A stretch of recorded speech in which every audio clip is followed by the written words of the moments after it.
It's me again, I'm Lim Chue Kang, currently alumni of Isaac in UM, and right now I'm presenting you my slides, this slides is for the session for the Faci application 2015, alright? Okay, so the topic of my session will be people's power, which is this, alright?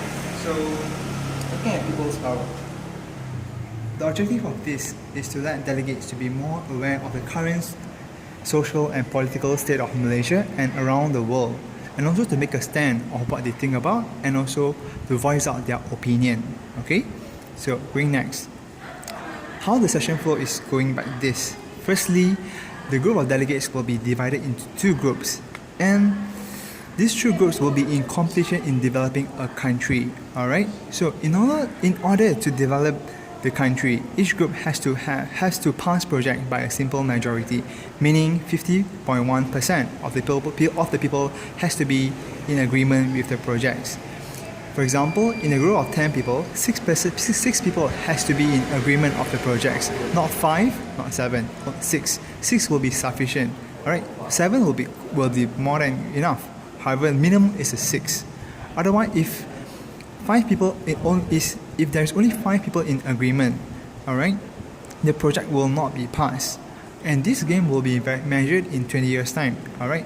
Each group will be examined on how many projects has been passed over this period of time. And this, okay, right, so next is the breakdown of the game itself, right.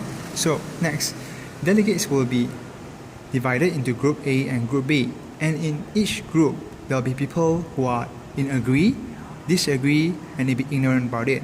Alright, so in the differences between group A and group B is that the number of ignorant people in group A is there's only 1, and the number of people ignorant in group B is 4.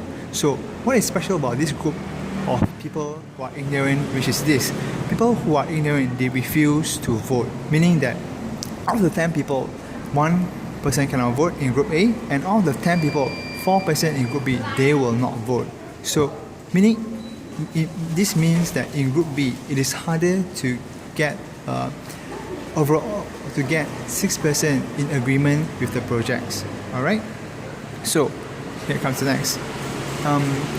So as I said before, 20 years time, there's 20 years time to measure the game. Alright, so each year will only takes about 2 minutes. Alright, in a good year, project will be being passed. However, in a bad year, project will not be passed. The reason being due to corruption, lack of finance, and also war. Alright, so going back, the reason of this is to show to delegates that if we can influence these people who are ignorant to voice out their opinion, alright, then people in group B, they can actually have more projects being passed. Alright, so that they can have a better efficient group members. Alright, so after all this, we will be looking at this, which is after 20 years time, you will see that group B will have a tougher time in passing projects. Alright, so right now we go to the end of the session, which is this, debriefing. The reason for this session is to explain to delegates what is the effect of people being ignorant, especially in organization.